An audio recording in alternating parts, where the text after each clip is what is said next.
You're listening to Travel.Radio, your destination station. I'm Rob. It's Wednesday afternoon's travel show, and it's a pleasure to have your company this afternoon.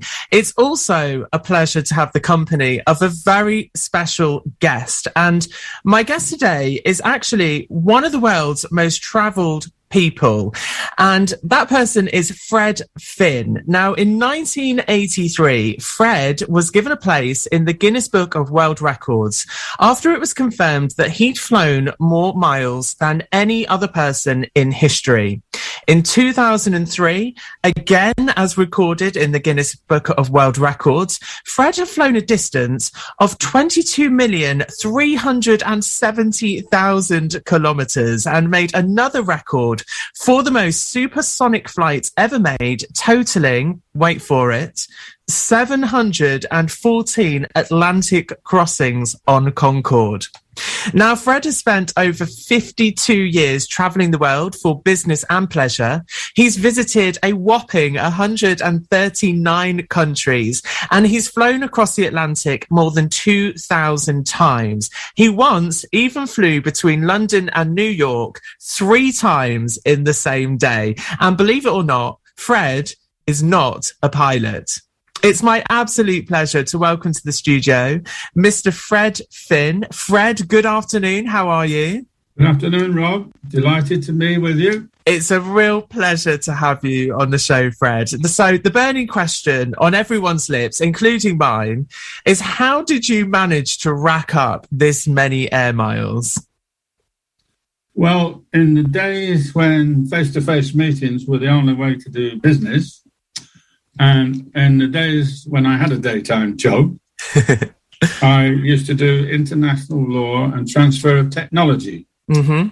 And that actually meant that I licensed governments and private companies in emerging nations to make their own products rather than spend foreign exchange that they didn't have. Wow. So one of the products I handled was for a company called, I lived in America then, for Hasbro, who had an educational division, and they made one of their, they were the biggest pencil manufacturers in the world, Empire, part of Hasbro. They had a revolutionary product that was made, didn't chop down trees and didn't use glass and ceramic. Mm-hmm. So I licensed the pencil manufacturing in many countries around the world, and including the UK, actually Leeds, in AJ Arnold's in Leeds, and I don't know if they're still in business, but that was 40 years ago or more. And Kenya. Kenya I chose because Kenya, Uganda, and Tanzania use the same currency, mm-hmm. shillings. And I put a process in there. But what happened was I'd have to work within US law and the country law. I'd have to talk to ministers of finance.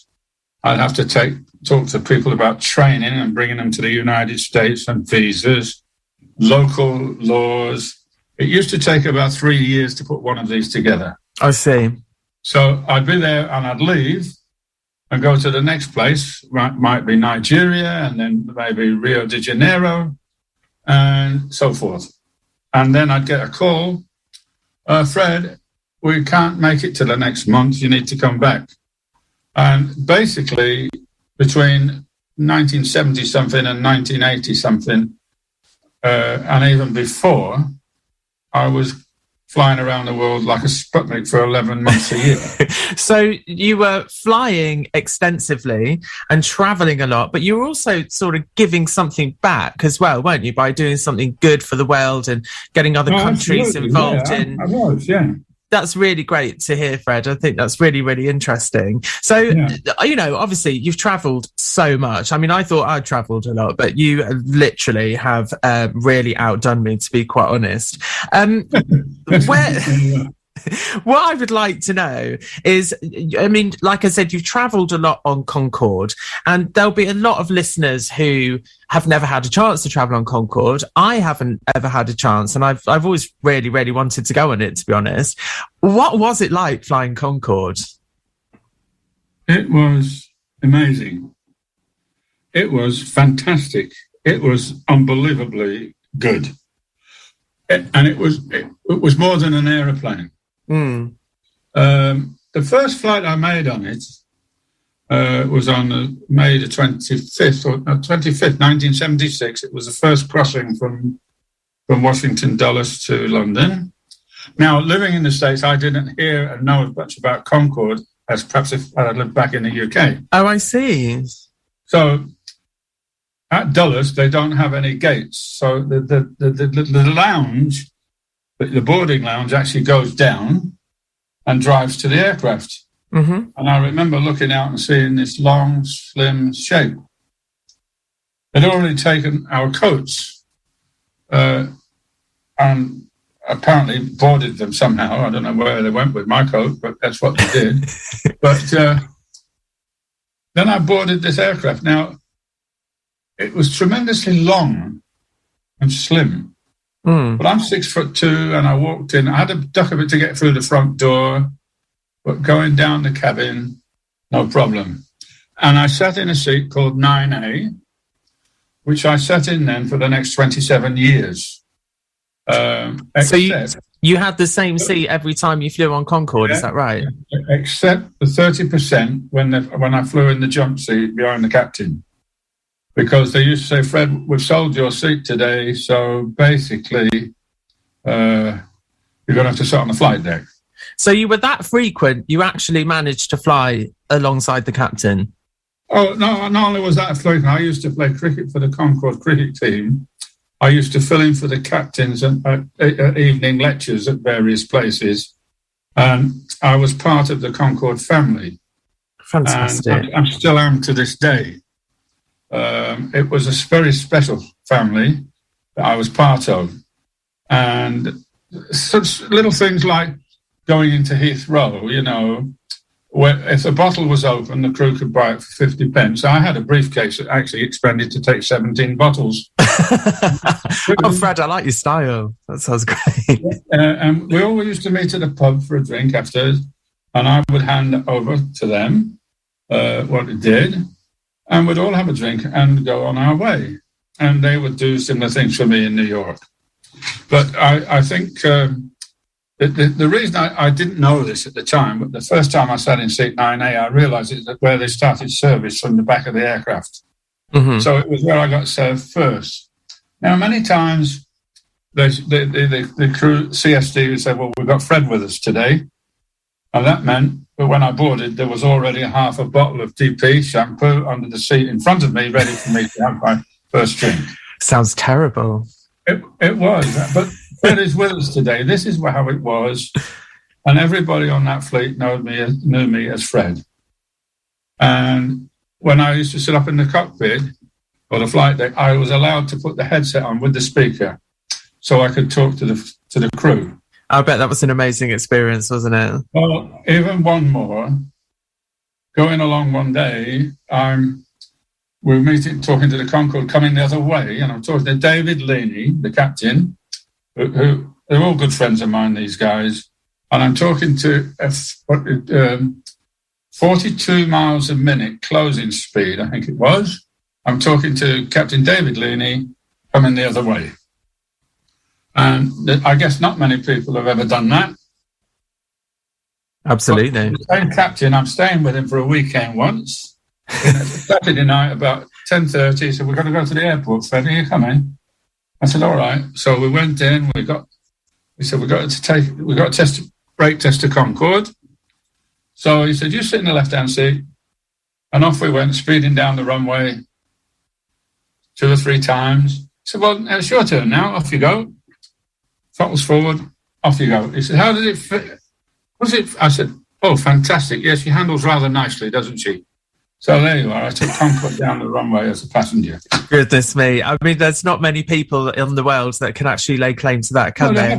You really are. I've clearly have been, a part of the Concorde family. In terms of sort of, people's perception of Concorde, obviously it's got this very glamorous image. Actually flying on it, did it feel glamorous? Was it as glamorous? Because a lot of people say that it was quite small, it was quite drafty, it was quite loud.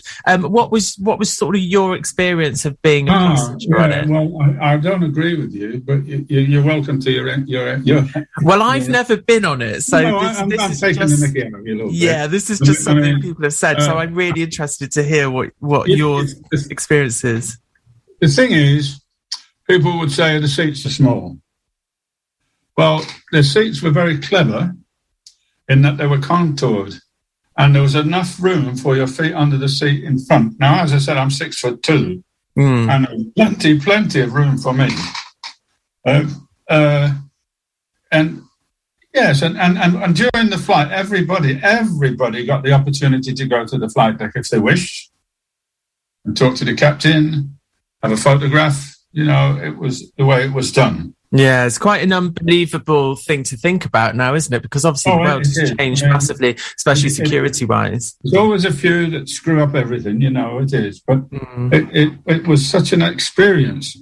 And, of course, the explanations, when they tell you what's going to happen, first off, when you taxi out, there is a difference, because this is the difference between a Ferrari or Lamborghini or Maserati and a Rolls Royce. You can feel it because it's got a long, spindly undercarriage. It hasn't got this plush roll out, if you like. And any time when they started the engines properly and tested them, you got a whiff. If the experience wasn't heady enough, you got a whiff of aviation fuel every time, just to make you heady, yeah? And then they will explain about when you used reheats to take off. And really, when you did go rolling down the runway with the reheats on, you could feel it. It was a sports car. And the takeoff was fun.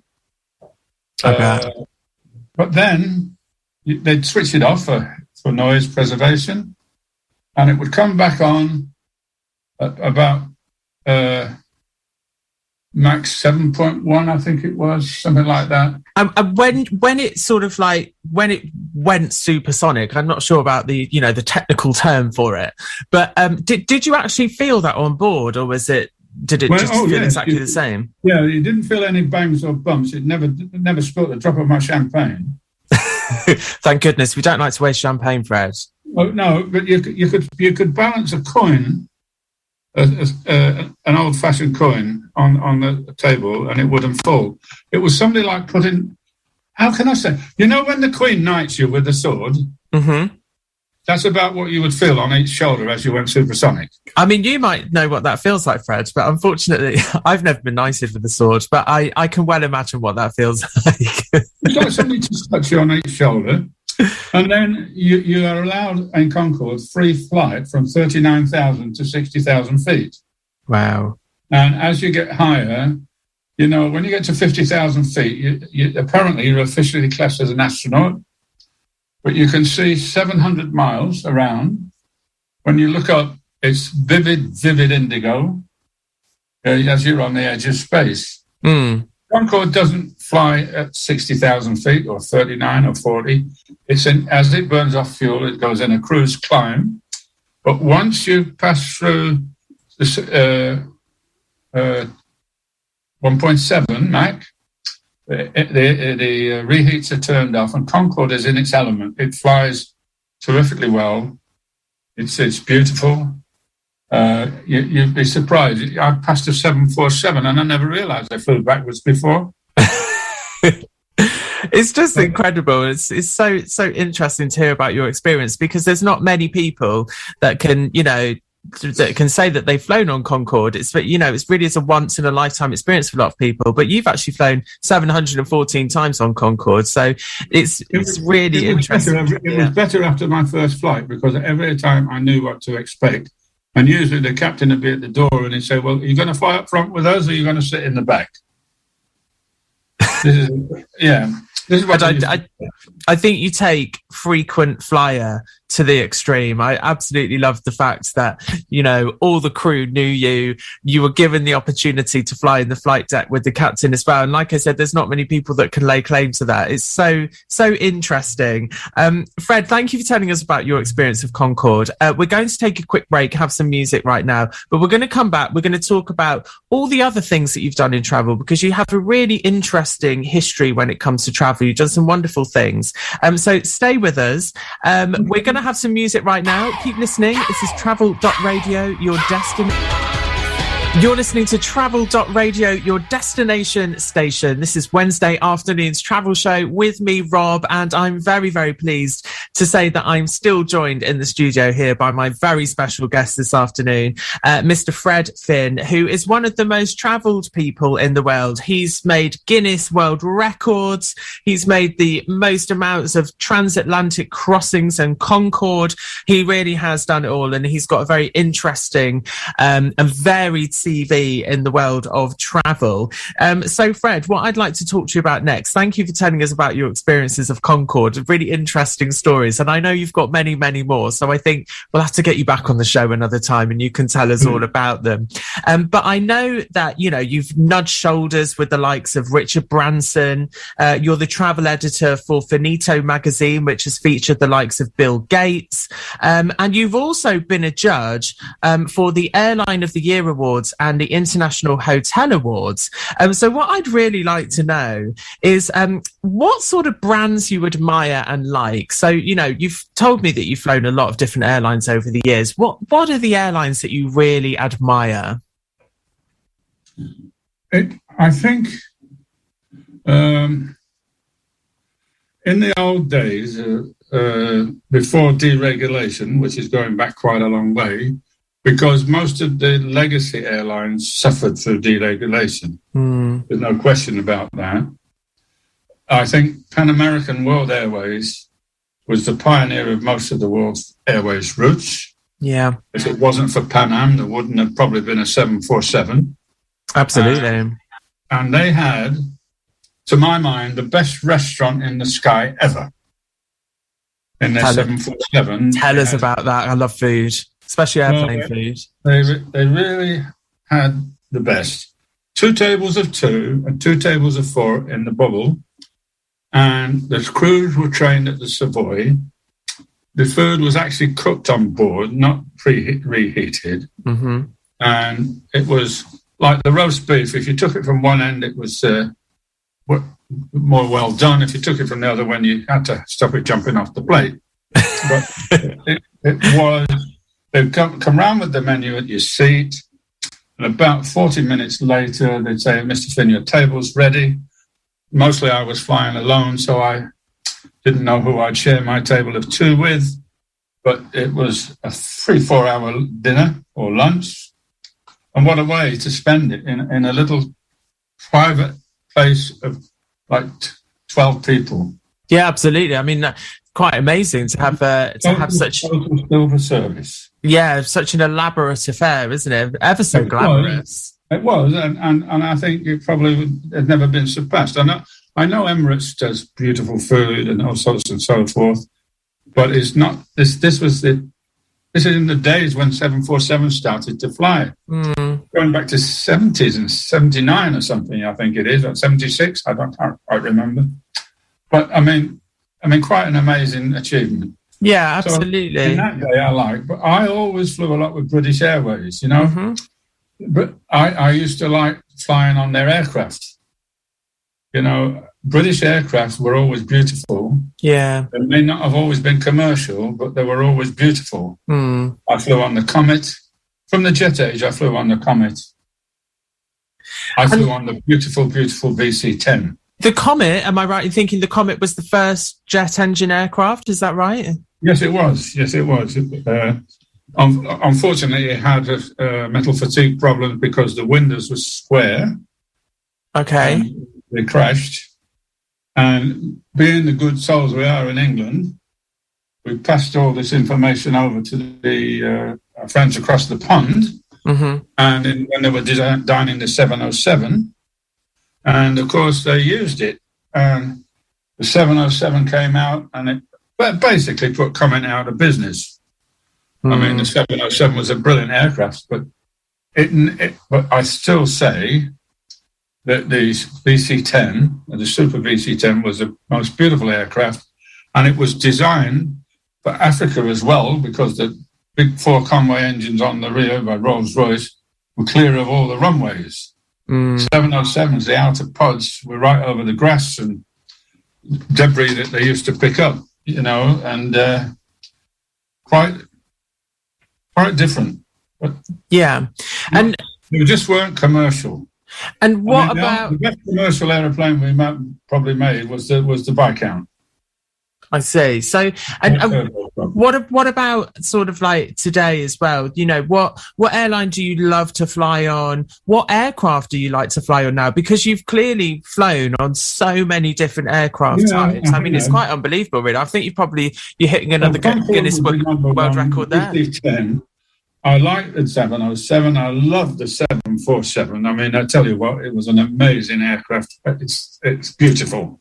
Yeah, I'm with you there. Today, my favourite aircraft after Concorde would be the Dreamliner. Interesting. And the reason for that, most aircraft, the air for the cabin goes through the engine, so it's baked. So therefore, you get much more dehydration. The Dreamliner went back to the old-fashioned prop way, where it came in not through the engine. So therefore, in essence, your cabin altitude is lessened, like Concorde was. So you're not as you have a little bit more humidity. And it's a beautiful aircraft to fly in. It's really comfortable. I did several inaugurals on the Dreamliner, and wow, I love it. Yeah, I like the Dreamliner as well. It is a very pleasant aircraft to fly on. Yes, it's very quiet as well, isn't it? Oh, beautifully quiet. It's a gorgeous airplane. I love it. It looks nice. Usually, if an aircraft looks nice, it flies nice, they say. Yeah. True, absolutely. And where did you go on your first Dreamliner? And you said you were on one of the inaugural flights for it. Where did you go? Actually, I was invited by Richard Branson, and I flew to Atlanta. Fantastic. Was that I think I saw about that in the press, actually, Fred. It was like a party in the sky. Is that correct? Yeah, it was quite a party in the sky. They had a band there playing and broadcasting back to planet Earth. Yeah. And did you party hard on that flight, Fred? Did I what? Did you party hard on that flight? Of course. Look, there's two things in life: is to work hard and play hard. Absolutely. And I always had a break between work and work, because you need to turn off. I don't know if I finished at 2:00 in the morning, I had a break to do something. Yeah. That was always the way I was. I could exist for a month on about 3 or 4 hours sleep, and then I'd feel tired and have a 24-hour sleep or something. But yes, of course you play hard. This is not a dress rehearsal, this life. This is very true, Fred. I'm loving your outlook and philosophy on life. It's absolutely amazing. I think we could all take that advice, to be quite honest. But it's not just. It is true. I mean, everybody knows my age. It's not a secret. But go on, Fred. Tell us how old you are. 81. I've been travelling for 63 years. Well, you don't look a day over 21. That's for sure, Fred. Oh, yeah. Everywhere. There you go. Oh, I know. So it's not just planes, though, is it, that you've got a lot of experience on? Because you actually have travelled extensively on cruise ships. And one cruise ship that I'm really interested in hearing about, because I'd love to go on it, is the QE2. How many times have you been on the QE2? 4 or 5. I think I did 4. Well, see, I did a round trip on the QE2 once when it first came out. So if that counts as 2 trips, then I did 4. Gosh, 1, 2, 3, yeah, 4.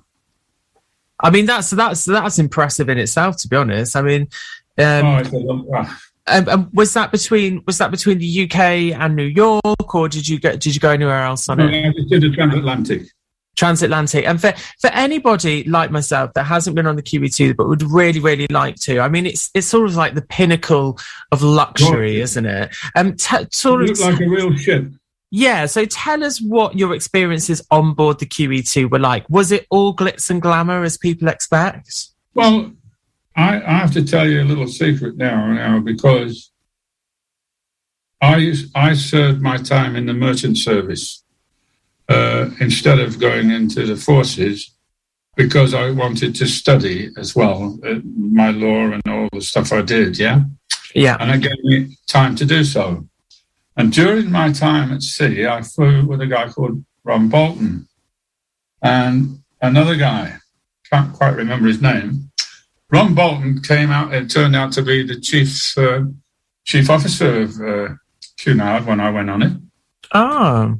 And then the other guy was the guy that arranged all where you sat and in which restaurant you ate in. Okay.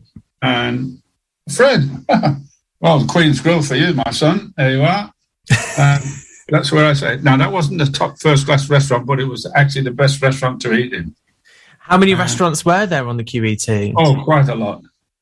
But of the first-class restaurants, there's Queen's Grill, the Princess Grill, and the first-class restaurant. There were about 3 first-class resturants. But there was restaurants and bars everywhere, you know? Yeah, and sort of like, what was the ship like inside? Was it regal? Was it luxurious? You know, was it? It was built like a ship should be. How can I say? The ships today are like floating hotels. True. If you like. Then some of them are even attempting to look beautiful. But the QE2 was still built like an ocean-going ship. And, of course, it could do the Atlantic in the wintertime, where some of these other ships, I wouldn't want to be on them if they've even tried it. I guess they're built in totally different ways now, aren't they? Yeah, I had such a time there. And I do these lectures to the passengers as well. About your experiences of travel and how many places you've been to? Travel, and when you could go one way on the Concorde and back on the other on a QE2 for about half the fare of a Concorde price. I never understood how that worked. One way on Concorde and back on the first class on the QE2 for half the fare. That is quite incredible, actually. Well, it was. And then I got a message one day. I was scheduled to talk for 45 minutes twice. And I got a knock on the door. The captain wants to see you in his office. Yes, sir. Yes, Mr. Finn. Now, what are you doing? He said, we're not quite happy with this situation at all. I said, why? What's the matter? He said, well, and then he winked at me. He said, well, we can't get everybody in to listen to what you've got to say. So he said, if I've offered you a seat at my table, would you mind doing your lectures every day? I said, well, I haven't got actually anywhere else to go out for a walk. Why not? And that's what happened. That sounds great. I'm sure the passengers on the QE2 absolutely loved listening to your experiences and your stories, as am I. It's so interesting, Fred. Thank you so much. We're going to take another break now, and then we're going to have some music, and then we're going to come back, and I'm going to be talking to Fred about some of his favourite places in the world. So stay with us on Travel.Radio.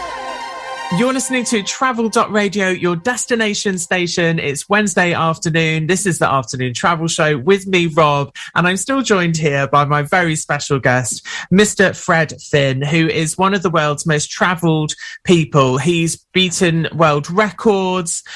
He's done the most flights on Concorde. And while we were talking, whilst we had some music on there, Fred has actually corrected me on the amount of countries that he's visited. I did say earlier that it's 139 countries. It's actually now 150. So every country counts, I think. So thank you for letting us know, Fred. So on that note, what I want to talk about now is sort of like, what is one of your favourite countries and why? There's no doubt about it. My favourite country is Kenya. Oh, fabulous. There's everything and more than everything. And on December November last year, I made my 600th flight there since 1958. Your 600th flight to Kenya? We did quite a program when I was there with tourism and stuff, you know. Yeah. Gosh, that's really quite an impressive number there, Fred. And what is it that you love so much about Kenya? I'm very lucky. I've been to Kenya. I love it as well. But for anyone that hasn't been, or you know, that also has a particular love for the country. I've loved Kenya from the very first time I ever went there. But I've been involved in working with people there since the late 70s. Mm-hmm. I'm a lifelong member, made so by William Holden of Mount Kenya Safari Club. Has nothing to do with safaris. It's on the foothills of Mount Kenya. Uh-huh. Kenya is the only mountain I know in Africa that's sitting on an equator with genuine glaciers, not the one in Tanzania, which is a volcano, and it's beautiful. Within about 20 minutes by air, you can be at Lake Nakuru with the flamingo. Wow. With the most beautiful little game park at Nakuru. I let a couple of rhinos out there 12 years ago. Like you do. And then a bit further down to the Masai Mara, which is the best game reserve on earth. And you can see, and it joins the Serengeti. So you've got the migration every year, which can be seen from space. And then, of course, you've got the most beautiful coastline. And south of Mombasa is Diani Beach. It's just amazing. And then you've got Nairobi. I don't stay in central Nairobi anymore, but just outside in Karen. It's green, it's beautiful. The people are nice, the food is good, the climate is the best. And what more could you want? The food is very good in Kenya, isn't it? And the people are absolutely wonderful in Kenya. They're so welcoming and so friendly, aren't they? They are. And I work with a guy there called Martin Dunsford who owns the Tamarind, but the carnivore. In 1979, he said, I'm going to put a restaurant here just outside Wilson Airport, which is the domestic one. I said, it's 20 miles from town. Now, and before pandemic, it was doing 6,000 meals a week. And I was back there. And Martin is the guy that he owns the Tamarind Group. It's fabulous food, fabulous restaurants. And each one is run by an African. Mm-hmm. And a guy that probably was a junior manager when I was there, and when it started, is now the CEO of the group. Oh, that's amazing. And they said, Fred, we're glad to host you. Please come back, do some more for us. I took the whole of the Lord's Taverners cricket team there for cabaret, cricket and golf. I've taken the royal family there. I took Richard Branson and his kids there and his wife. Tell us, Fred, because we're dying to know, who in the royal family did you take there? Yeah, I've done it. I've planned trips for them, and they've been good. I use my Kenya, because I used to do double-page spreads for them with reader offers in OK Magazine, with one prize and then a reader offer, and we used to get 70,000 phone calls. So I used to send the money, my share of it anyway, to them. And because of that, when they didn't have foreign exchange, if I want now, I work with the Legends of Rugby in Victor Abugu, and we'll do a thing at the Grosvenor House for 1,000 people next February. I'll give him a safari. Wow! And last time we did it, we raised £30,000. Now these sort of people love it. Yeah. Now, and they come back. And I did the same in Ukraine, which is my other country that I love. I was going to ask you about Ukraine, actually, because you've lived in Ukraine, haven't you? Yeah, I grew up, I'm a wartime baby. I grew up under the Battle of Britain, or before, actually. And, of course, the Garden of England, where my grandfather would have had an allotment, and everything was natural. And if it wasn't seasonal, of course, we didn't get it. Mm. And at home we grew roses.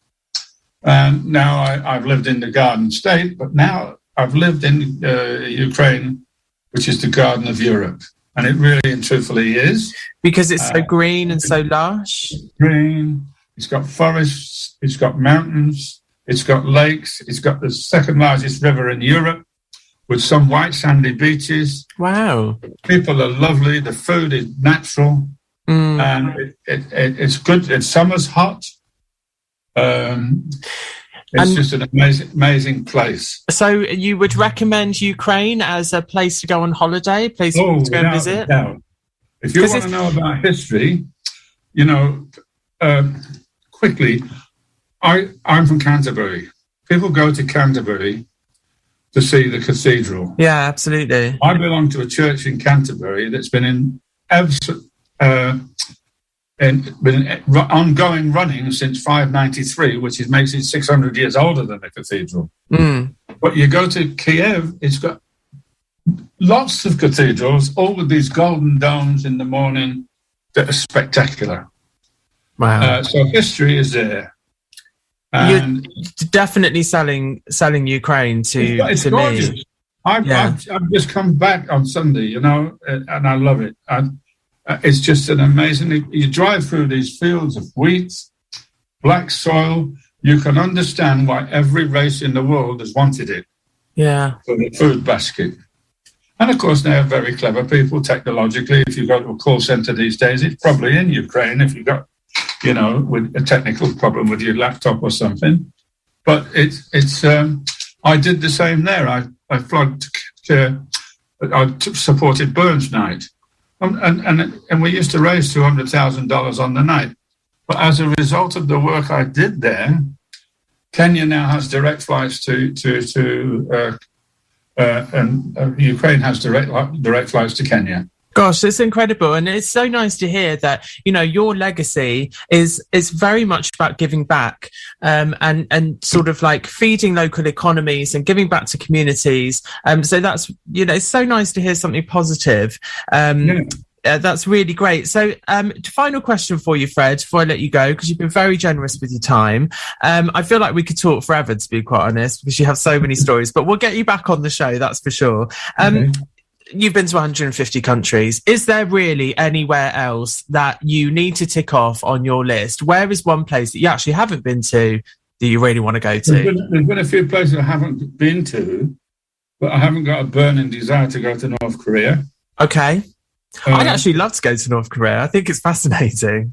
Well, I've been to places like I was in Cuba before Castro became the prime minister there.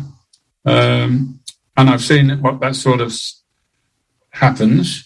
Of course, I've been to Russia. I've been to every country in sub-Saharan Africa, and I've been to every country in South America, and I've driven to every major city in America on a business trip. There's not many people that can lay claim to that, Fred. No, but, there's places now that I'd just rather go back to. Yeah. Because of the friendships of 30 or 40 years or more. And to go back and people are so welcoming. Fred, I'm glad to have you back. I'm going back to Kenya in December. And I'm taking a guy with me, Victor Uburu, because he's going to teach the Kenyans at sevens some more about rugby. And he's offering giving his time up, which is, he does such a lot for charity, this guy. Yeah.